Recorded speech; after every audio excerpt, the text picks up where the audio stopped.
आज हम लोग शुरू करेंगे preamble of the constitution. Preamble of the constitution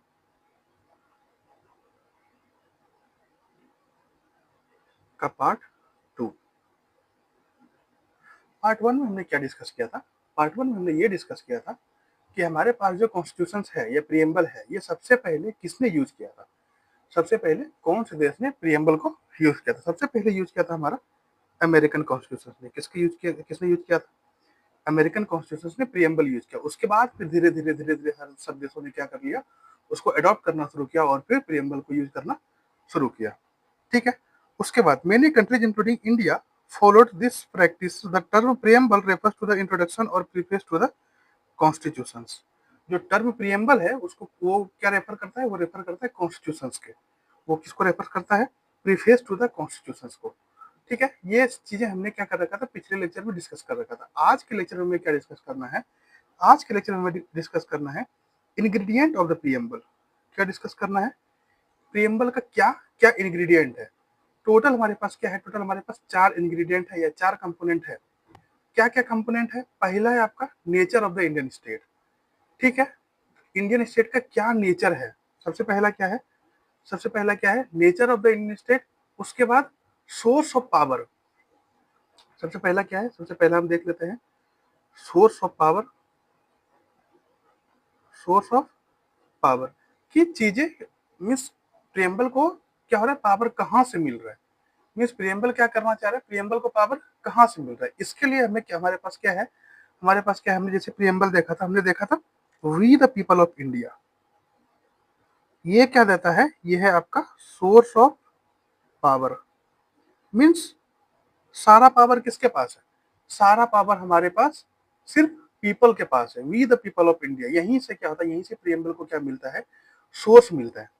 ठीक है। Source of authority of the constitution. Means constitution को ऑथोरिटी किसने दिया?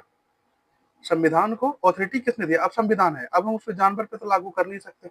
हम किस पे लागू करेंगे? We the people of India. हम लोग जो है, इस देश के लोग, उसके ऊपर उसने ऑथोरिटी दिया। चलो कि हाँ, हम क्या करेंगे, हम इन कॉन्स्टिट्यूशंस को मानेंगे। We the source of authority of the constitutions.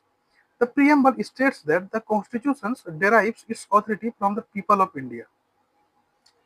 Preamble क्या स्टेट करता है? प्रीएम्बल ये स्टेट करता है कि हम जो we the people of India क्या करता है, derive it's authority.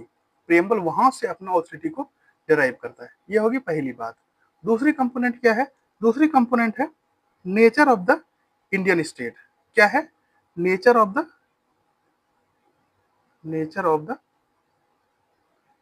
Indian state. अब इंडियन स्टेट का नेचर क्या होगा? नेचर होगा it declares India to be a sovereign, socialist, secular, democratic and republic polity. देखिए, अब प्रीएम्बल का नेचर क्या होगा? प्रीएम्बल का किस तरीके का नेचर होगा? तो प्रीएम्बल का किस तरीके का नेचर है? सोवरन होंगे हम, सोशलिस्ट होंगे हम, सेक्युलर होंगे और डेमोक्रेटिक रिपब्लिक होंगे। ठीक है। ठीक है। ये सारी चीजें क्या है? ये क्या है? ये nature of the Indian state है। इस तरीके का इंडियन स्टेट है। इंडियन स्टेट का नेचर इस तरीके का है। तो क्या हो गया? ये nature of the Indian state दे दिया। तीसरा है ऑब्जेक्टिव। संविधान का ऑब्जेक्टिव क्या है? Objective of the constitution. ठीक है।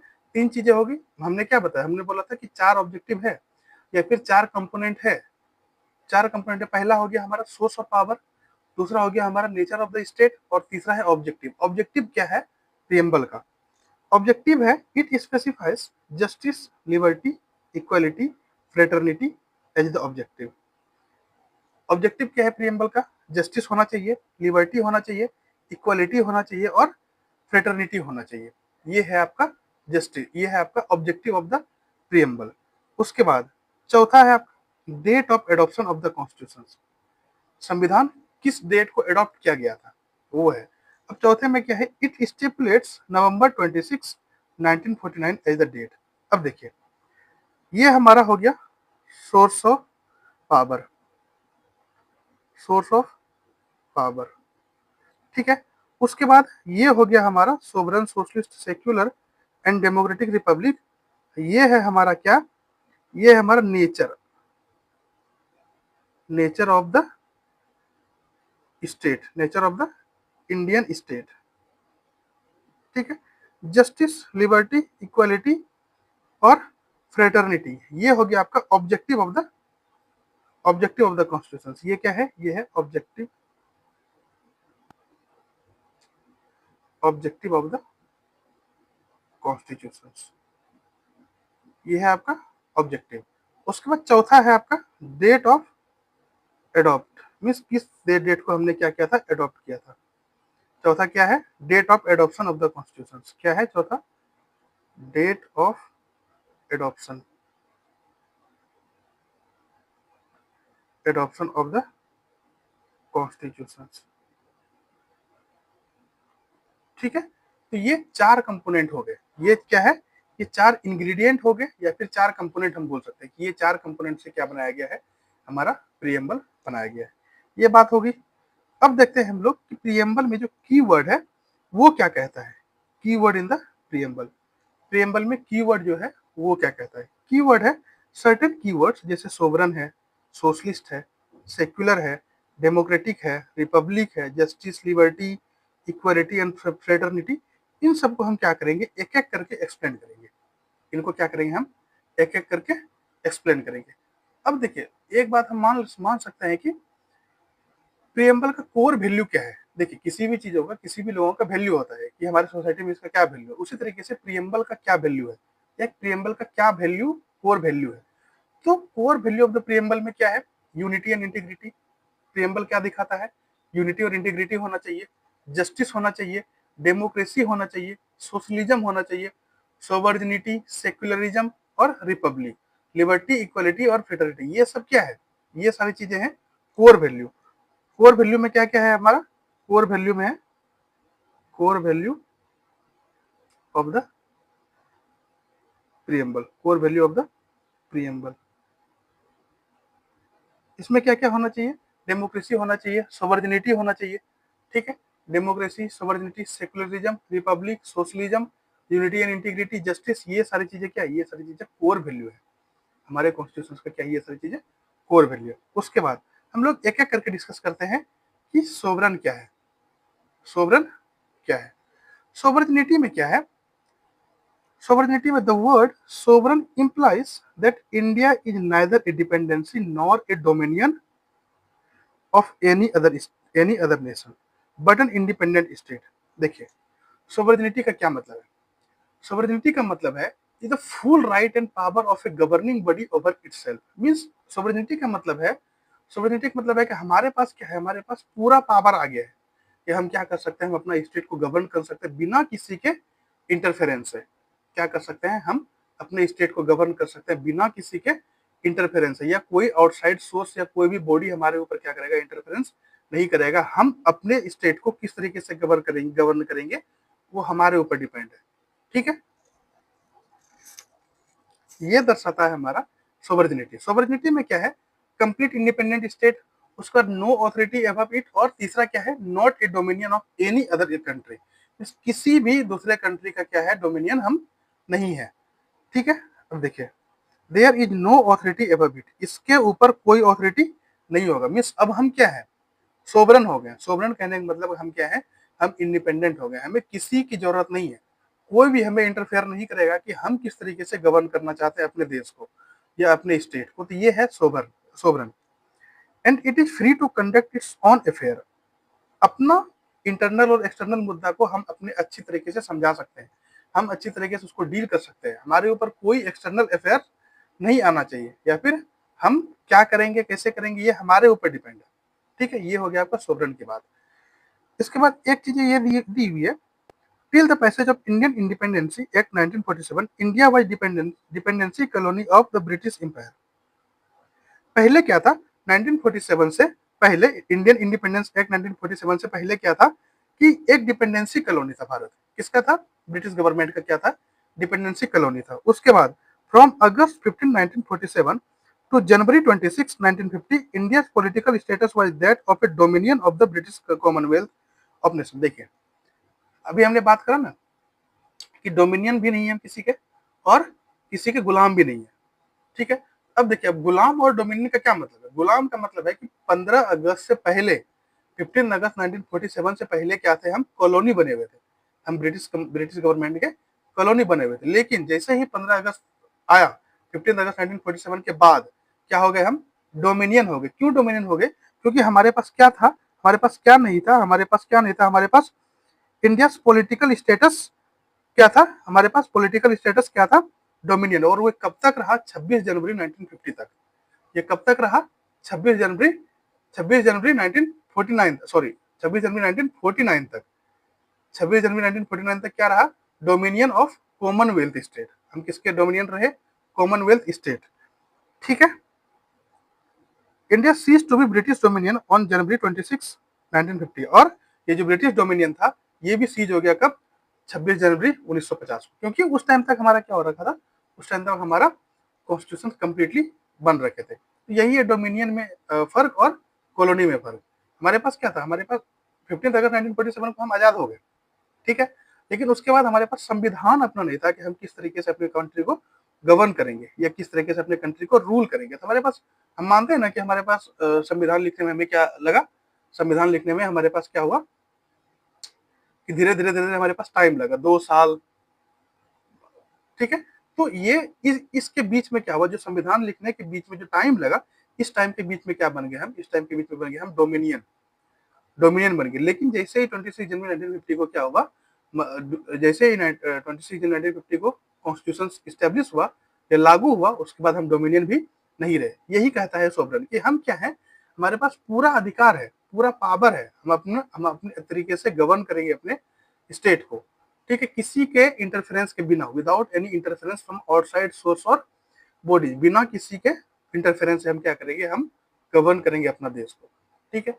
ये बात होगी हमारी सोवरन की। उसके बाद और सोवरन में क्या है? सोवरन में है, दो 1949 India declare the continuation of her full membership of the Commonwealth of Nations and accepted the British Crown as the head of Commonwealth with extra constitutional declaration does not affect India's sovereignty in any manner। Means किसी भी तरीके से, किसी भी तरीके से India क्या है, इंडिया किसी भी तरीके से अब किसी भी अफेयर, किसी भी एक्सटर्नल अफेयर्स को नहीं मानेगा। सॉवरेनिटी का मेनली मकसद यही था, सॉवरेनिटी सॉवरन होने का यही मतलब था कि अब इंडिया क्या है, ना तो किसी का डोमिनियन है और ना ही किसी का कॉलोनी है। तो कहने का मतलब है कि इंडिया अब क्या हो गया, अब पूरी तरीके से फुली सॉवरन बॉडी हो गया। वो उसको किसी किसी की भी जरूरत नहीं है। उसके बाद being a sovereign state, India can either acquire a foreign territory or cede a part of its territory in favour of foreign state. देखिए, सोवरन स्टेट होने के नाते, सोवरन स्टेट होने के नाते इंडिया क्या कर सकता है, फॉरेन फॉरेन टेरिटरी को एक्वायर कर सकता है और अपने टेरिटरी को क्या कर सकता है, सीड कर सकता है इन favour of foreign state. Foreign state के फेवर में क्या कर सकता है, सीड कर सकता है, मीन्स फॉरेन स्टेट के फेवर में छोड़ सकता है। कहने का मतलब है कि अब सोवरन होने के नाते, सोवरन होने के नाते इंडिया क्या कर सकता है, कोई भी फॉरेन टेरिटरी को एक्वायर कर सकता है, फॉरेन कोई भी जमीन को क्या कर सकता है, एक्वायर कर सकता है, और अपने कुछ पार्ट को क्या कर सकता है, किसी और कंट्री के फेवर में सीड कर सकता है, मीन्स उसको छोड़ सकता है। ये बात होगी हमारी पूरी की पूरी सोवरन की। अब आगे बात करते हैं हम लोग सेकंड नंबर पे सोशलिस्ट की। सोशलिस्ट का मतलब क्या है? सोशलिस्ट का मतलब क्या है? सोशलिस्ट का मतलब है कि पहले, इससे पहले क्या था, इससे पहले इम्प्लिसिट्स था, इम्प्लिसिट्स इन डीपीएसपी, इससे पहले माना जाता था। लेकिन जैसे ही सोशलिस्ट कब आया, सोशलिस्ट सोशलिस्ट वर्ड कब आया प्रियम्बल में? सोशलिस्ट वर्ड आया 42nd अमेंडमेंट 1976 में। कब आया सोशलिस्ट हमारे प्रियम्बल में? सोशलिस्ट आया हमारे प्रियम्बल में कब? 42nd अमेंडमेंट 1976 में। इससे पहले क्या था? इससे पहले सोशलिस्ट माना जाता था कि हाँ चलो सोशलिस्ट को क्या करना है, मान के चलना है। लेकिन जैसे ही 42nd अमेंडमेंट मेंशन हुआ, उसमें इसमें क्या एक्सप्लिसिटली क्या गया, एक्सप्लिसिटली मींस उसको रिटर्न किया गया, आर्टिकल 36 लेकर के आर्टिकल 51 तक उसको क्या किया गया, रिटर्न किया गया। आर्टिकल 36 से लेकर के आर्टिकल 51 तक इसमें मेंशन किया गया। क्या किया गया? इसको मेंशन किया गया। इससे पहले क्या था? इससे पहले माना जाता था बस, इससे पहले कुछ चीजें लिखी हुई नहीं थी। अब इसके बाद जब 42nd अमेंडमेंट 1976 हुआ, उसके बाद फिर क्या किया गया, इसको इसको एक्सप्लिसिटली माना गया, इसको एक्सप्लिसिटली डाला गया कॉन्स्टिट्यूशन में कि हाँ ये चीज रहेंगी। ठीक है, even before the term socialist was added by the 42nd amendment in 1976, the constitutions had a socialist content in the form of certain DPSP. कुछ सोशलिस्ट कंटेंट था, इसके फॉर्म में, डीपीएसपी के फॉर्म में, directive principle of state policy के form में क्या था, कुछ चीजें था सोशलिस्ट का, जब तक कि 42nd अमेंडमेंट नहीं हुआ था। लेकिन 42nd अमेंडमेंट होने के बाद 42nd अमेंडमेंट होने के बाद नाउ बीन मेड एक्सप्लिसिट, अब उसको क्या कर दिया गया है, एक्सप्लिसिट कर दिया गया, अब उसको क्या कर दिया गया है, लिख दिया गया है। क्या कर दिया गया है, अब उसको लिख दिया गया है। किसके किसके बीच में, आर्टिकल आर्टिकल 36 से लेकर के 51 के बीच में इसको क्या कर दिया गया है, लिख दिया गया है। ठीक है, moreover the Congress party itself adopted a resolution to establish a socialistic pattern of society. Moreover क्या है, Congress party itself adopted a resolution to establish socialist pattern of society. क्या क्या गया अवधि सेशन में, अवधि सेशन में क्या क्या गया, Avadi session has as early as in 1955 and took measures accordingly. Means Avadi session में क्या क्या गया, इसको इस्टेब्लिश किया गया, सोशलिस्ट पैटर्न ऑफ सोसाइटी को क्या किया गया, एक रिजोल्यूशन लेकर के कांग्रेस गवर्नमेंट ने क्या किया, इसको इस्टेब्लिश करने का सोचा। Notably the Indian brand of socialism is a democratic socialism and not a communistic socialism, also known as state socialism. देखिए, इंडियन ब्रांड ऑफ सोशलिज्म में क्या है, इंडियन ब्रांड ऑफ सोशलिज्म में कम्युनिस्टिक सोशलिज्म नहीं है। क्या है, क्या है, डेमोक्रेटिक सोशलिज्म। अब देखिए, अब इन दोनों में डिफरेंस क्या है, कम्युनिस्टिक सोशलिज्म और डेमोक्रेटिक सोशलिज्म में क्या डिफरेंस है। कम्युनिस्टिक सोशलिज्म में क्या डिफरेंस है, जिसे हम लोग कम्युनिस्टिक सोशलिज्म को क्या बोलते हैं, कम्युनिस्टिक सोशलिज्म को बोलते हैं स्टेट सोशलिज्म। लेकिन क्या है, इंडिया में क्या है, डेमोक्रेटिक सोशलिज्म है, कम्युनिस्टिक सोशलिज्म नहीं है। अब ये कम्युनिस्टिक सोशलिज्म क्या कहता है, which involves the nationalization of all means of production and distribution and the abolition of private property। देखिए, स्टेट सोशलिज्म क्या कहता है, स्टेट सोशलिज्म कहता है कि हमारे पास जो भी चीजें हैं वो हर चीजों को क्या कर देना है, हर चीजों को प्राइवेट कर देना है, हर चीजों को क्या कर देना है, हर एक चीज को प्राइवेटाइजेशन की तरफ ले जाना है। ये है आपका कम्युनिस्टिक सोशलिज्म। ठीक है, डेमोक्रेटिक सोशलिज्म में क्या है, डेमोक्रेटिक सोशलिज्म में है कि कुछ चीजें प्राइवेट होंगी और कुछ चीजें गवर्नमेंट होगी। ये है आपका डेमोक्रेटिक सोशलिज्म। कम्युनिस्टिक सोशलिज्म में क्या है कि हम हर चीज को, हर एक चीज को क्या कर दे रहे हैं, प्राइवेट कर दे रहे हैं। कहने का मतलब है हर एक चीज को, all means of production and distribution and the abolition of private property, private property sorry, which involves nationalization of all means of production means sorry सभी मीन्स ऑफ प्रोडक्शन को क्या करना है, सभी मीन्स ऑफ प्रोडक्शन को nationalisation कर देना है और डिस्ट्रीब्यूट कर देना है, और प्राइवेट प्रॉपर्टी को क्या करना है, एबॉलिश करना है। Sorry I am so sorry, वो डेमोक्रेटिक कम्युनिस्टिक सोशलिज्म का मतलब है, कम्युनिस्टिक सोशलिज्म का मतलब है कि सारे प्रॉपर्टी को क्या कर देना है, नेशनलाइज करके डिस्ट्रीब्यूट कर देना है, और प्राइवेट प्रॉपर्टी को क्या करना है, प्राइवेट प्रॉपर्टी को एबॉलिश करना है। मींस प्राइवेट प्रॉपर्टी नहीं रहेगा, प्राइवेटाइजेशन नहीं रहेगा, सब चीजों का क्या होगा, सब चीज नेशनलाइजेशन हो जाएगा। ठीक है, ये है आपका कम्युनिस्टिक सोशलिज्म। अब डेमोक्रेटिक सोशलिज्म क्या है, democratic socialism on the other hand holds faith in A mixed economy. Democratic socialism क्या करता है, किसके ऊपर फेथ रखता है, मिक्स्ड इकोनॉमी के ऊपर फेथ रखता है। इसमें क्या है, where both public and private sector coexist side by side, इसमें कि दोनों पब्लिक और प्राइवेट सेक्टर दोनों को एग्जिस्ट करता है। ठीक है, क्या है, डेमोक्रेटिक सोशलिज्म में क्या है कि पब्लिक और प्राइवेट सेक्टर दोनों साइड बाय साइड एग्जिस्ट करेगा, और कम्युनिस्टिक सोशलिज्म में क्या है कि सिर्फ क्या होगा, सिर्फ पब्लिक सेक्टर ही रहेगा, प्राइवेट सेक्टर नहीं रहेगा, एबोल्यूशन ऑफ प्राइवेट सेक्टर। इससे पहले हमने कुछ और बोल दिया था, आई एम सो सॉरी। ठीक है, as the supreme court says democratic socialism aims to end poverty. Democratic socialism में क्या है, सुप्रीम कोर्ट क्या कहता है कि डेमोक्रेटिक सोशलिज्म क्या करता है, डेमोक्रेटिक सोशलिज्म करता है कि हमारे पास जो भी पॉवर्टी हो, जो भी गरीबी हो, उसको खत्म करना है, इग्नोरेंस को खत्म करना है, डिजीज को खत्म करना है, इनइक्वालिटी ऑफ अपॉर्चुनिटी को खत्म करना है, जो भी हमारे अपॉर्चुनिटी में इनइक्वालिटी है उसको खत्म करना है। Indian socialism is a blend of Marxism and Gandhism. Indian socialism क्या है, ये दोनों का मिक्सचर है, मार्क्सिज्म और गांधीज्म आइडियोलॉजी का क्या है, मिक्सचर है, leaning heavily towards the Gandhian socialism, और किस तरीके से गांधीयन सोशलिज्म की तरफ क्या है, झुका हुआ है। ये सिर्फ मार्क्सिज्म के आइडियोलॉजी पे नहीं है, ये किधर झुका हुआ है, ये झुका हुआ है गांधीयन सोशलिज्म के ऊपर। ठीक है, किस तरफ झुकाव है इसका, गांधीयन सोशलिज्म के ऊपर। The new economic policy 1991 of liberalization, privatization and globalization has however diluted the socialist credential of the Indian state. New economic policy जो 1991 में आया, उसने क्या किया, उसमें क्या हुआ, लिबरलाइजेशन, प्राइवेटाइजेशन और ग्लोबलाइजेशन जो आया, जिसके कारण क्या हुआ, इसका सोशलिस्ट क्रेडेंशियल डाइल्यूट हो गया, मीन्स प्योर नहीं रहा। इससे पहले क्या था, इससे पहले बहुत प्योर था, लेकिन उसके बाद जैसे ही इकोनॉमिक पॉलिसी आया, न्यू इकोनॉमिक पॉलिसी 1991 आया, उसमें ये सारी चीजें क्या हो गई, ये सारी चीजें डाइल्यूट हो गई। ठीक है, उसके बाद आ जाते हैं हम लोग सेक्युलर। सेक्युलर क्या है, the term secular too was added by the 42nd constitutional amendment act of 1976। इसको भी सेक्युलर टर्म को भी कब ऐड किया गया था, सेक्युलर टर्म को भी ऐड किया गया था 42nd अमेंडमेंट एक्ट 1976 के अकॉर्डिंग। ठीक है, इसमें क्या दर्शाता है, however as the Supreme Court said in 1974, although the words secular state were not explicitly mentioned in the constitutions। इससे पहले क्या था, 42nd अमेंडमेंट के पहले क्या था, सेक्युलर वर्ड क्या किया गया था, ऐड नहीं किया गया था, कोई एक्सप्लिसिटली मेंशन नहीं था सेक्युलर वर्ड।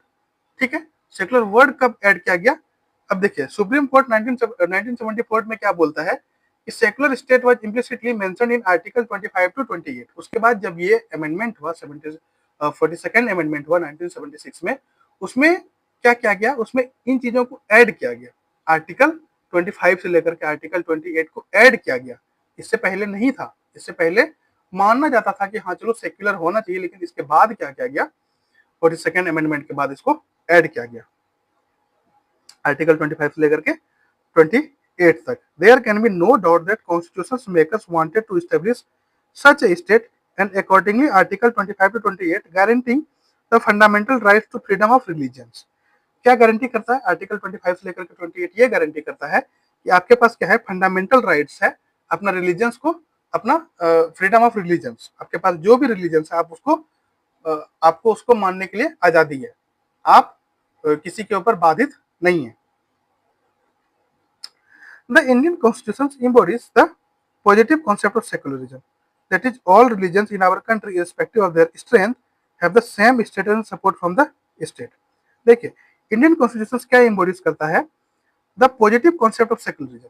क्या एम्बोडिस करता है, पॉजिटिव कॉन्सेप्ट ऑफ सेक्युलरिज्म। इसका कहने का मतलब यह है कि all religions have the same status, सभी रिलीजन्स के पास सेम स्टेटस होगा और स्टेट से सेम सपोर्ट मिलेगा। ऐसा नहीं है कि हिंदू को ज्यादा सपोर्ट मिलेगा, मुस्लिम को कम मिलेगा, या मुस्लिम को ज्यादा मिलेगा, हिंदू को कम मिलेगा, क्रिश्चियन को कम मिलेगा। कहने का मतलब है कि हमारा देश क्या है, हमारा देश सेक्युलर है, और सेक्युलर के कारण क्या है कि उसमें भी सेक्युलर में कौन है, पॉजिटिव सेक्युलरिज्म। अब पॉजिटिव सेक्युलरिज्म में क्या है, all religions have the same status and support from the state. सभी रिलीजन्स के पास सेम स्टेटस होगा और सारे रिलीजन्स को सेम सपोर्ट मिलेगा, कहां से, स्टेट से। सेम सपोर्ट मिलेगा कहां से, स्टेट से। ठीक है, आज का लेक्चर हम लोग क्या करते हैं, आज का लेक्चर हम लोग यहीं तक रखते हैं, इसके बाद हम लोग नेक्स्ट लेक्चर में देखेंगे। तब तक के लिए थैंक यू सो मच।